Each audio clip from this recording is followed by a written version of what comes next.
Tonight is the law. We are told in the book of Acts that God is not far from each one of us. For in him we live and move and have our being. I would like to change that a little and say to you that God is never so far off as even to be near. For nearness implies separation, and God and man are one. Man is all imagination, and God is man, and exists in us and we in him. The eternal body of man is the imagination, and that is God himself. We cannot even be near, for nearness implies separation. On this level, you and I can go amok, go berserk, exercising the same power that created the universe and sustains it. Your own wonderful human imagination is God. That's that. By him all things were made, and without him was not anything made that was made, good, bad, or indifferent. Now tonight, let us share with you experiences to show you that it's all your own wonderful human imagination. You might have read last Saturday's Los Angeles Times on the front page in bold type the story of a train. A story was told and shown on TV and very popular by Rod Shirley. And here, a man was influenced to take that story and put it to his own personal gain. And so he threatened Qantas, the Australian airline, at 107 passengers aboard, that he would blow the plane up at a certain altitude if he did not pay $560,000, which they did. They paid him this extortionate $560,000 based upon a so-called imaginary plot by Rod Shirley. When he realized what he had done, so he claimed in the story, he asked his producers to withdraw the film from TV and not show it anymore. They refused because of profit. It was written for profit, shown for profit, and they continued regardless of Qantas or any other airport or the unnumbered people that may suffer as a result of it. I did not see in his regret that he is going to give his income from his residuals to Qantas to repay the $560,000. No, he didn't say he's going to pay that he would now make to the Australian airport. He's going to keep it and write another bunch of nonsense because he doesn't know what you know, that imagining creates reality. For God imagining creates, and God is man. So man imagining creates. There is no separation between God and man. We are one. God became as we are, that we may be as he is, allowing himself on this level to make all the mistakes in the world and to go berserk and to imagine any stupid thing in the world. Now, let me share with you a few stories. These stories by William Butler Yeats. You can find them in his volume called Good and Evil. It first came out at the turn of the century. It's part of his collective work. But the individual volume has been reprinted, I think, 3 or 4 times. And this is the chapter which he named Magic. He said, I was spending a vacation in Paris, and I got up early. I thought I would go out and get the morning paper before my host rose. And then I came through, and I saw the little maid laying the table for breakfast. And I told myself one of those long, stupid stories that one tells only to oneself. If something had happened which had not happened, I would have hurt my arm. And so I imagined myself with my arm in a sling. And as I passed by, I had so completely imagined myself with my arm in a sling that I cast my imaginal act upon that sensitive child, the little girl who was simply preparing the breakfast table. When I returned with my paper, my host met me at the door, and she was all in a dither, inquiring about my arm, for she said that the little girl, the maid, had told her that Mr. Yates came down with his arm in a sling. Then I remembered what I had done. I simply imagined that had I done what I had not done, I would have hurt my arm, and my arm would now be in a sling. So I cast my imaginal act so intensely upon that maid, she saw it as an actual fact. Now he said, just about the same time, I thought intently of a fellow student and a message I wanted to give him, but I did not wish it committed to paper. I wanted to tell it to him, but he was not present. 2 days later, I got a letter from this fellow student who was several hundred miles away. And just about the time that I had intently thought of him and the message, I appeared seemingly in bodily form, as though in the flesh, in a large hotel where he was, amidst a large crowd of people. And he told me that he would like me to return after the crowd was gone. And then I vanished and returned that night at midnight and told him the message, which he told me in his letter. Now he said, I have no conscious knowledge of the projection. I only know that I intently thought of my fellow student and the message I wanted to convey. And there I appeared in the midst of a huge crowd in a hotel, several hundred miles away. And he could tell me to return later after the crowd dispersed, which I did at midnight, and told him the message. Now he said, I could tell you a number of stories of the power of imagination. Then he tells the one of Joseph Glanthorne, which is a very popular story, supposedly very, very true. That this student at Oxford University, finding himself, without funds, could not continue his studies. And so, in the day that he left college because he could not afford to continue, he found no job, and he joined himself to a bunch of gypsies, traveling gypsies. And one day, 2 students who knew him at college came upon him among the gypsies, and he made a sign not to be identified. And then came up afterwards, and he told them, I'll meet you in the inn, and then I will explain to you why you find me among this crowd. Well, they were curious, so they went to the inn, and when he came into the inn, he told them they are not quite the vagabonds that people think that they are.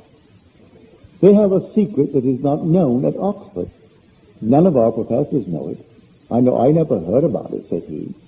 So no one knows it. but I'll tell you what they've taught me.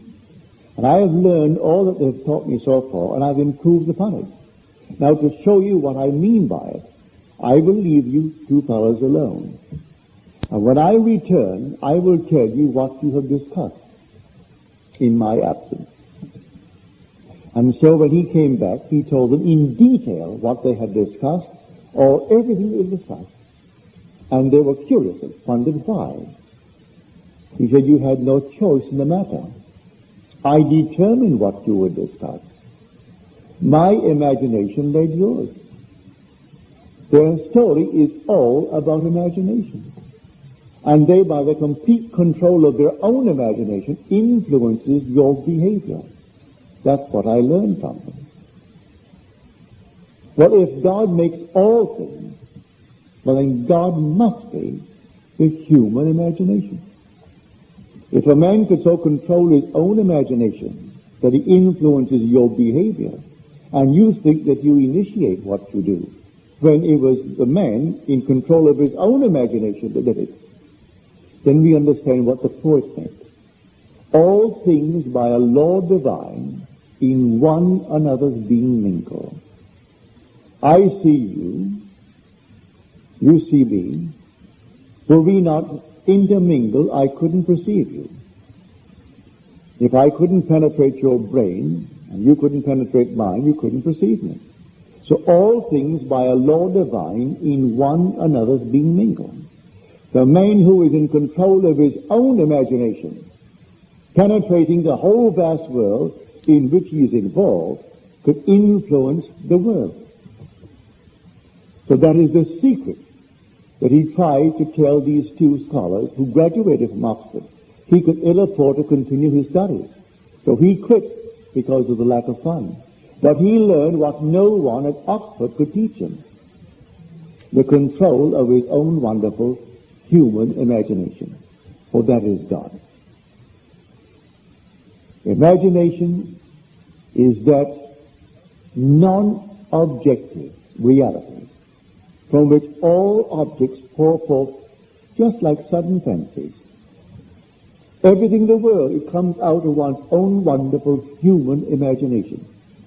For that is God. And there is no other God. I know in my own case, sitting in New York City in my apartment, with an urge to comfort my sister 2,000 miles away across water. Simply stretched out on my bed, I left the living room, went to my room, closed the door, and asked my wife not to disturb me. And in that interval, I assumed I was in Barbados and on the bed where her son was dying of cancer. There was no hope of recovery. He was riddled at the age of 17 with cancer. And to comfort her, I assumed I was her son. And actually felt myself to be there. And I imagined that I saw my sister Daphne come through the door and look, and she saw her brother Neville rather than her son Bill. And she came over and she looked at me. I saw her, and then I awoke back in New York City. 8 days later, this is before we had such a thing as airmail. It came by slow freight. And so 8 days later, I got a letter from my sister Daphne. She said, Neville, I don't understand it. And she dated the letter. It was the day that I did what I just told you. And I went to the room to see Billy. As I entered the room, it was you. I came over, and I looked at what should be Billy, and I'm looking at you. I rubbed my eyes, I did everything to bring about the normal vision, and I couldn't see my son Bill.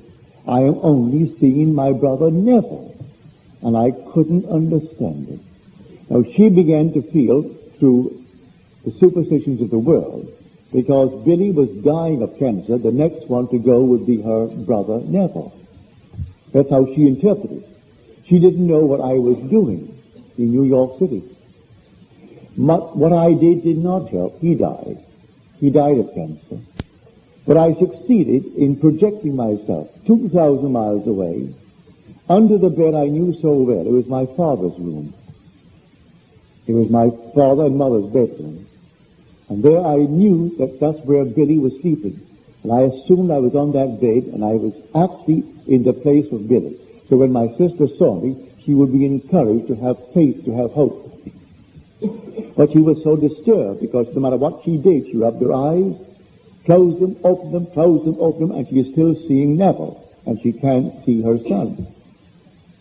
Now when you hear these stories from those who are not lying to you, you may not understand it, and reason will deny it. Well, if you have an experience, even though reason denies it, you can't deny the experience. My sister cannot deny what she actually experienced. And I could not deny what I did. Because when I came out that night, into the living room, a friend called at the cocktail hour, and she said, Neville, you always seem so light and gay. And tonight you seem so heavy of spirit. I told her what I'd just done. Well, 8 days later, when the letter came, I gave it to that same woman who was home again around the cocktail hour and showed her what my sister had written. So here my wife and my friend were witnesses to what I told them 8 days in advance I had done. Then came the letter from my sister asking for some explanation of it. So I tell you, I know from experience that imagining creates reality. On this level, we're only learning. We're all students. We are simply in kindergarten. And we go berserk as Rod Serling did. So he made a fortune writing this story. And it's still being shown all over on TV. And he will still get his residuals. And he'll take his residuals and pile it into some maybe IVM stock or some other kind of stock. He hasn't given it away. He'll write more nonsense, for it's all nonsense. But he doesn't realize what he's piling up for himself.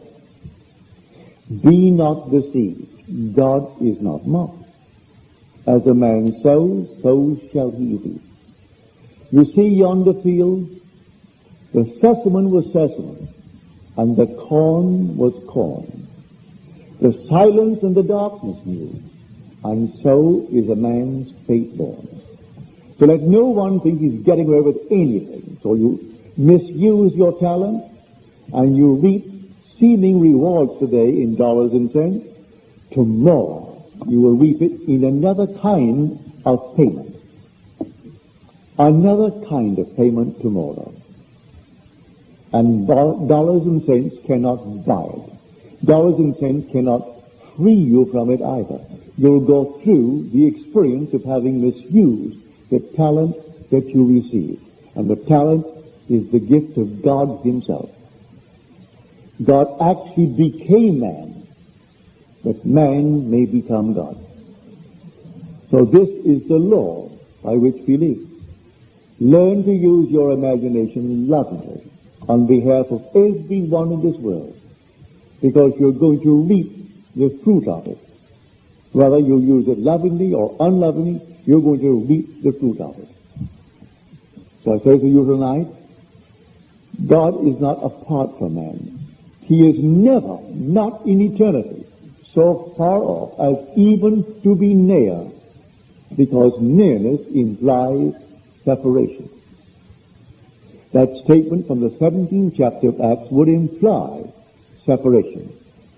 He is not even separated. He can't even be near you, because he is your own I. When you say I, that is God. When you say I am, that's God. His name forever and forever. And there is no other God. The minute you say thou, that's a false God. If you address him as you, that's a false God. The only God is I am. That is my name forever. And by this name I must be known throughout all generations. So do not misuse it. Now you can set yourself a goal. Any goal.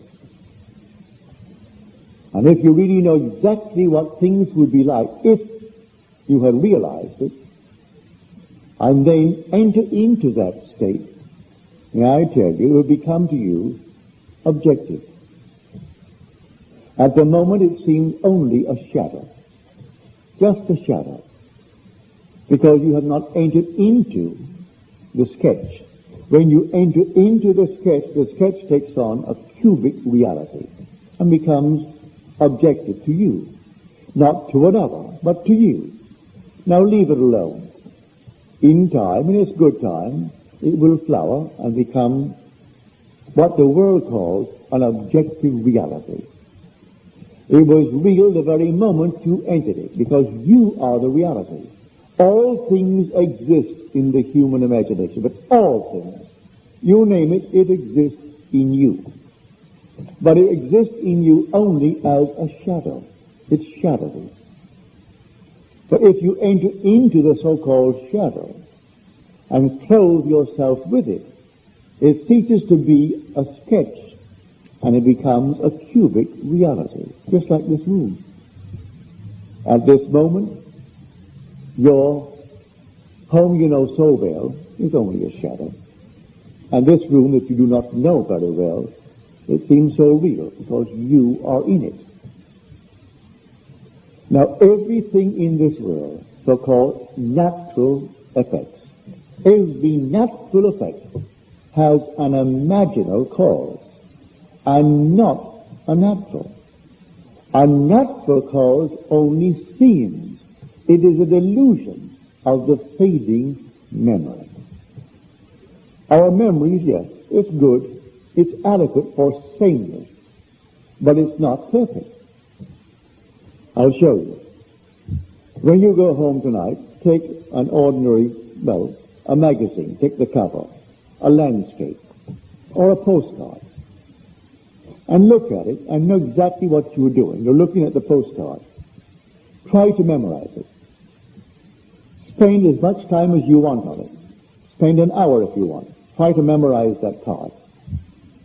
And you think you know it, all right, you know it. Now turn it over and try to reconstruct it from your memory of it.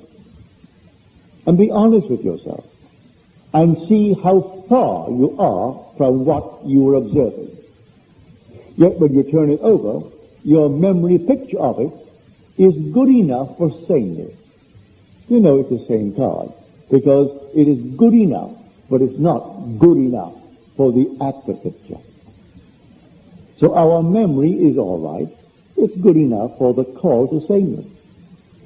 And so that's why man does not remember what he has imagined. He forgets what he's imagined, he sets it in motion. And when it confronts him as his harvest, he denies he had anything to do with it. He can't remember what he did. Now every imaginative man in this world is forever casting, I would say, glamours and influencing the entire world of the passive, unimaginative. They're forever falling under the influence of those who are vivid in their imagination. They are reaping it, and you'll understand the cry on the cross, Father, forgive them, for they know not what they do. For some vivid imagination has compelled them to act as they act. So forgive them, the actors.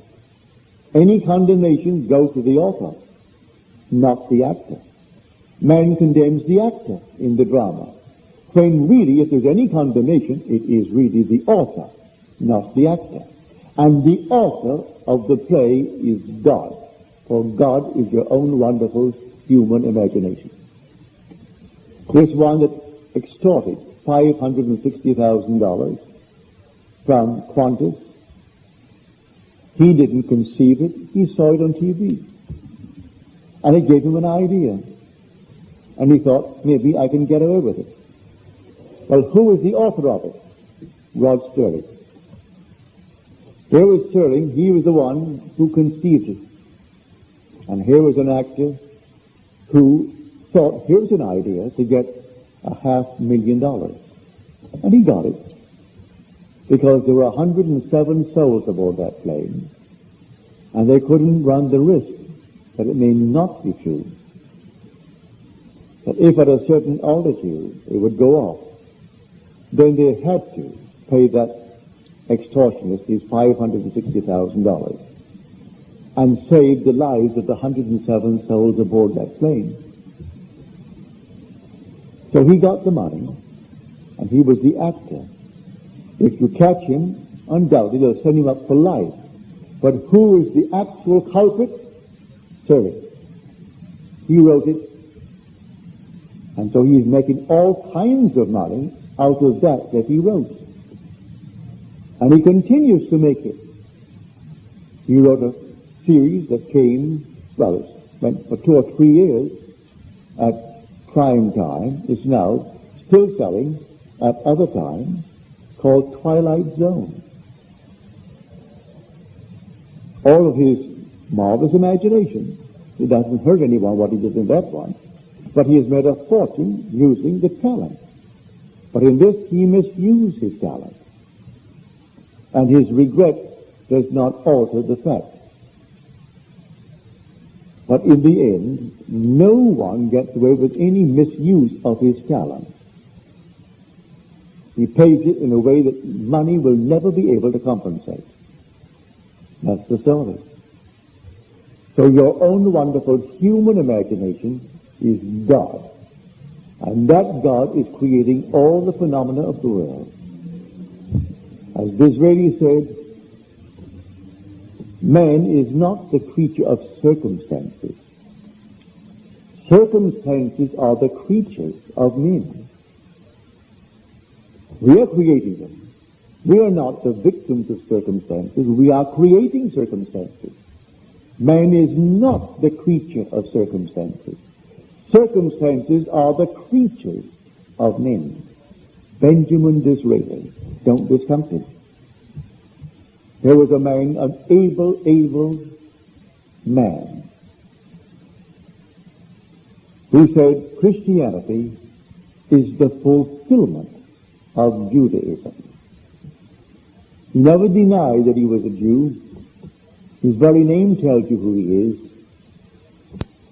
Benjamin Disraeli. This is of Israel. Benjamin of Israel. That's what his real name is. He never denied he was an Israelite. But he knew that the Christian faith, if properly understood, was but the flower, the fruit on the tree of Israel, the fulfillment of it. When God actually became man and flowered in man, and the whole vast wonderful imagination that is God awakened in a man. And he knew that he was God. And he tried to tell his world, and they denied it. That was not what they were looking for. And buried in every man is God. And in each man, he has to awaken. And when he awakens, he is God. But before he awakens, oh, does he go amok. As he makes mistakes, these horrible mistakes of the world. But the day will come, he will completely awaken within man. But when he does, he'll be governed by love. And nothing but love. Until he's completely governed by love, what horrors we create in this world. So the whole vast objective world is created by the imaginal act of men. Everything now proven in the world was once only imagined. I don't care what it is. The simplest little thing, the chair, the dress you wear, the hat, the house, everything was only imagined and then executed. It began all in the imagination of man. So everything that is in this world is nothing more than the imaginal act of men pushed out.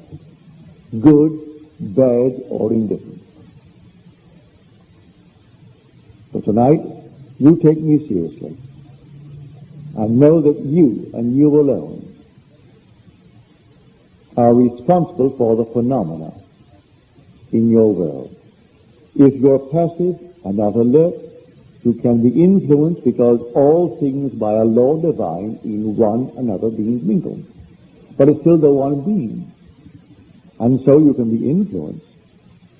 You and I trust that you could not be influenced to take a picture shown on TV and extort $500,000. I trust your ethical code is beyond that.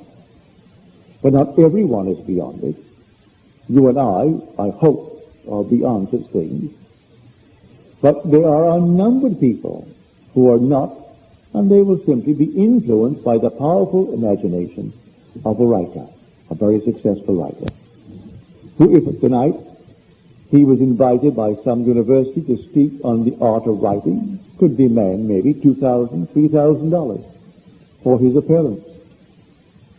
And he knows nothing concerning the story of the Bible, but nothing. Had he known it, he would not have done it. So you know it, and he doesn't. So he makes his 3,000. If he wants to take it, he doesn't have to take it. He has so much money, he doesn't need it. But you have what he doesn't have. You have awakened to the point of knowing how to use your imagination lovingly on behalf of others. So this is the law of Scripture. When we speak of the law and the promise, this is the law. That your imaginal acts are creating facts in this world. Imagining creates reality. So watch carefully what you are imagining when you return tonight and you're about to go to sleep. See that your mind is filled with lovely things, imaginal things, and drop off into that state. Do not let the sun go down upon your anger. Actually resolve it within yourself and speak as though things were as you would like them to be, and make them lovely, make them altogether marvelous in your world. I tell it for your own good, because in the not distant future, not only the little crowd here, but the whole vast world will have departed. Those who are now claiming themselves to be another generation and demanding special service, there will in the not distant future be old people who will vanish from this world. It's time that we all woke up and catch on to what really is causing the phenomenon of the world. And the phenomenon of the world is caused by the imaginal acts of men. So you take it seriously and do not let one day come to its end without revising and changing the imaginal acts of the day, and make it conform to your dream, to your ideal, and live in it just as though it were true. For I am telling you from my own experience, the day will come you will sit and you will think of something that isn't present. The world calls that imagination. If you see something that is present, they call that sense perceived. That's weak. You think of something that is not present, they call that imagination. But you will know how to enter that which is not present to your senses. And your entrance into it will give it curate reality. And it will be just as real as the room in which you are seated. It will become objective to you. The whole vast world is just like that. But that will be transcended by the being that is going to be awakened within you. For that being who awakes within you is God himself. This is God keyed low to the human mind. And when he awakes, he is God at intensity. And there is nothing that is absent, for he is omnipresent. So he views everything from where he is. He doesn't think of, because he's omnipresent. And being omnipresent, he sees every being as they are. And they are not what they appear to be outwardly to the world of sense. They are what they are in heart. He sees exactly what they are thinking, what they are feeling, what they are plotting, what they are planning. He sees all the intentions of the heart. So when someone tells you, well, why did it happen to him and not to that one, when he is so prominent in the world? Look what he did. He built a hospital. He endowed it. He gave a fortune. But God sees the heart. He doesn't see the fortune he gave to build a hospital and even to endow it. He sees what no one on the surface sees. He sees the motive behind the gift. He sees everything behind it all. Because he sees everything, because being omnipresent, he sees everything as it is now. So when you're told, he called all before him and said, no, I reject him. This is to pick out the one called David. He rejected his brothers because he said, man judges after the appearance and God sees only the heart. So I reject him, I reject him, I reject him. Called the other one, and then came David. Now there's a man after my own heart who will do all my will. And so, now you'll realize, if you take it seriously, what is in store for all of us. The end is God. The origin of all was God. In the interval, we go berserk. We run amok. But if you know what you could do, start doing it. Don't wait. You can be the man, you can be the woman that you would like to be. But wanting it is not going to do it. You must be it. You can't just say, I would like to be it. You must assume that you are it. And speak in the assumption that you are it. For the assumption, though at the moment denied by your senses, denied by everything round about you, if persisted in, will harden into fact. So you dare to assume that you are the man, the woman that you want to be. And day after day, live in that assumption as though it were true. And that assumption will become a reality in your world. Even if you go hungry, doesn't matter. No matter what happens, go hungry. But persist in the assumption. And that assumption will objectify itself and become a reality in your world. Do not fall by the wayside for any little thing on the side. And I can't tell you how thrilled I am when I get your letters, where in your dreams you are teaching the law of imagination. When someone raises your raise, will in a dream have an argument, say, with a priest or a rabbi or a minister, and you are instructing them and telling them. Now a dream, you know, is egocentric. It's yourself pushed out. But yet here you are, you're actually taking the symbols of authority and simply bringing them down to a certain level. They're no longer your authority. You are instructing now and telling them, which is yourself, made visible, what you have discovered concerning the cause of the phenomena of life. And when you have these dreams and you share them with them, you tell them, as you do, I can't tell you my thrill. Everyone will one day awaken. And when he awakens in the only place where God ever awakens. He awakens in the skull of man, in Golgotha, the human skull. And when he awakens, he comes out of that skull, and it is God that is born from above.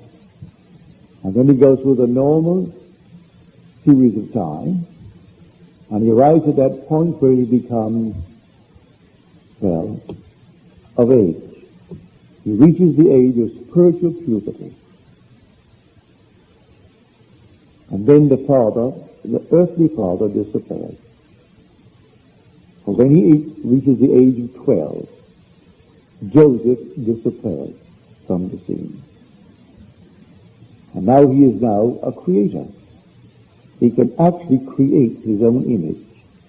He creates because he's reached the age of spiritual puberty. And so the earthly father ceases to be a part of the play. when the lad in the temple reaches the age of 12. But he has foreshadowings of it, before and after. It's approximately 12. It didn't say 12. When he was about 12 years of age, they're talking, and they wondered, why did you do this to us? And he said, do you not know I should be about my father's business? And he was talking to his father and his mother. And they did not understand him. And then Joseph disappears from the play. He is no longer brought back into the play, for he has become the father. And so the son becomes the father. He now creates as God the Father. But tonight, I want it to be only on this level, the level of, the law, where man, if he is in control of his own imagination, is in control of the phenomena of his life. He is not a victim of circumstances.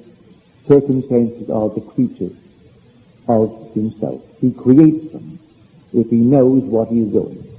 If he doesn't know what he is doing, and he is passive in this world, he can be influenced by the imagination of one who is in control of his imagination, though he doesn't know what he's doing, like Sterling didn't know. Had he known, he wouldn't have done it. And to this day, he doesn't know. He only regrets what he did. But he doesn't know that his imagining is creating reality. He sees the evidence before him and still doesn't know it. I tell you, imagination creates reality. So be careful what you imagine, because you are setting in motion.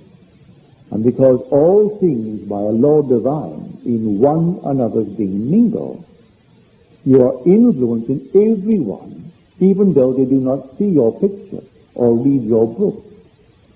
As Yates again said, having seen the operation of this law, we should never be certain it was not some woman treading in the winepress who started that subtle change in men's minds. Or that the passion, because of which so many countries were given to the sword, did not begin in the mind of some shepherd boy, lighting up his eyes for a moment before it ran upon its way. Who knows who this night feels neglected, feels hurt, feels wrongfully accused, and who is sitting alone and treading in the winepress, who tomorrow will influence some catastrophe. Some shepherd boy dreaming of some heroic future, and thinking only in terms of war that could bring him the crown of a hero. And he, while tending his sheep, he is simply dreaming of being a hero and using his talent, which is God, using his imagination in some destructive manner, even though he tends the sheep. So I say to everyone, know what you are doing every moment of time, because your imagining is creating reality. Now let us go into the silence.